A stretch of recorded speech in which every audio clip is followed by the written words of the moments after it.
In this tutorial I will show you how to delete YouTube search and watch history. First open your YouTube app. Now tap on your profile photo on the bottom right. And then tap on the gear icon. Then tap on Manage All History.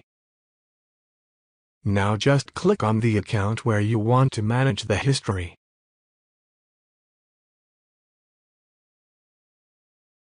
Here select Delete.